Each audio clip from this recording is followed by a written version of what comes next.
ان کے اندر لگا دیے جائیں تاکہ لوگ اس سے خوش ہو جائیں اور ہمارے جو ہے ووٹ جو ہے کھڑے ہو جائیں. تو اس کا دیکھیں ایوب خان کے دور میں بہت انڈسٹری لگی اور ملک نے بڑی ترقی کی اور کوریا نے ہم سے سیکھا اور آج دیکھیں جو ہے ساؤتھ کوریا کہاں پہنچا ہوا ہے.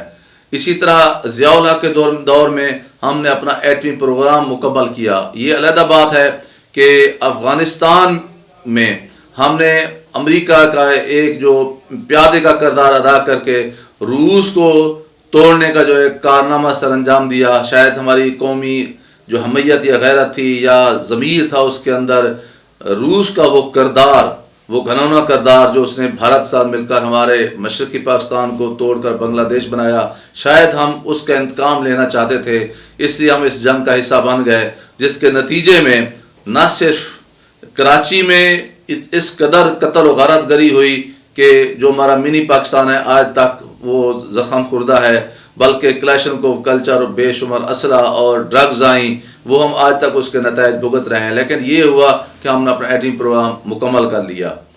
اور ہم کشمیر کی آزادی کے لیے بہت تیزی سے کام کر رہے تھے. اور پھر مشرف دور آیا. مشرف دور میں بھی یہی ہوا کہ ہمارے پاس بے پناہ وسائل تھے اور جو خاص طور پر لوکل گورنمنٹ کا جو ایک نظام تھا اس میں تحصیل ناظم تھا، ڈسٹرکٹ کا ناظم تھا، یونین کونسل کا جو چیئرمین یا ناظم تھا، تو یہ سارے وسائل گراس روٹ لیول تک لوگوں کو مل رہے تھے اور اس دور میں بھی بے پناہ ترقی ہوئی اور اس کی خوشگوار یادیں آج بھی لوگوں کے ذہنوں میں موجود ہیں. تو میں یہ سمجھتا ہوں کہ 70 سال تو ہم نے اس پارلیمانی نظام حکومت کو صرف اس جو ہے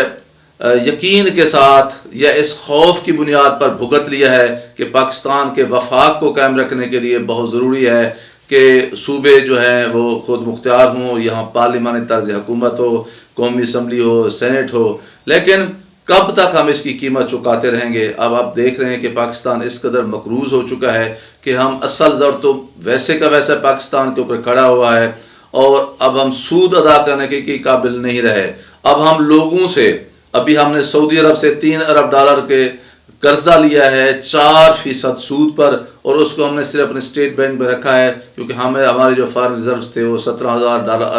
ارب پہ آ گئے تھے. $3 ارب یہ آنے سے ہمارے $20 ارب ہو گئے ہیں، جس کی وجہ سے ہمارے جو روپے کی جو قدر و قیمت تھی وہ جو بہت تیزی سے گر رہی تھی وہ ایک جگہ پر رک گئی ہے. اب یہ صورتحال دیکھیں کہ بھی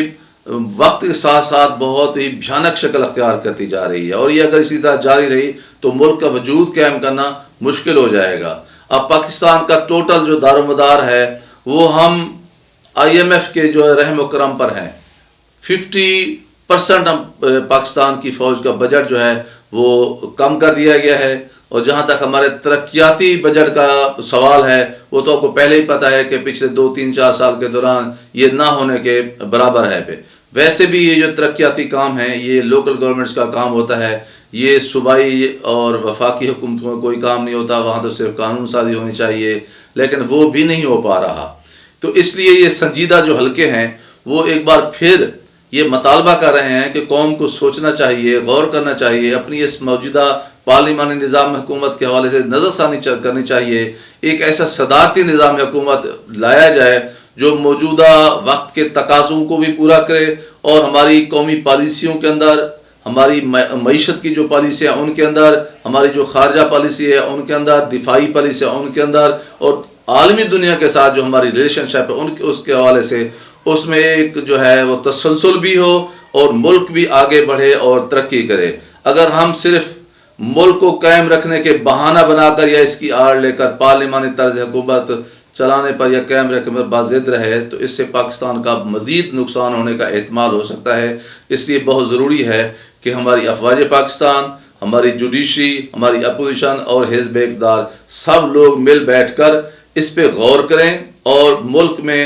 ایسا صدارتی طرز حکومت قائم کیا جائے جس سے نہ صرف ملک قائم رہ سکے، اس کی یکجہتی قائم رہ سکے، بلکہ ہمارا مستقبل بھی سنور سکے اور ہماری پالیسیوں کے تسلسل کے نتیجے میں پاکستان ایک خوشحال ملک بن سکے. ناظرین کرام، آپ سے گزارش ہے کہ میرے YouTube channel doctor Nazir Siddiqui کو سبسکرائب فرمائیں، اس ویڈیو کو زیادہ سے زیادہ شیئر کریں، گھنٹی کے بٹن کو ضرور دبا دیا کریں تاکہ میری تمام ویڈیوز آپ دوستوں کی خدمت پہنچ سکیں. اگلے ویلاگ تک اجازت.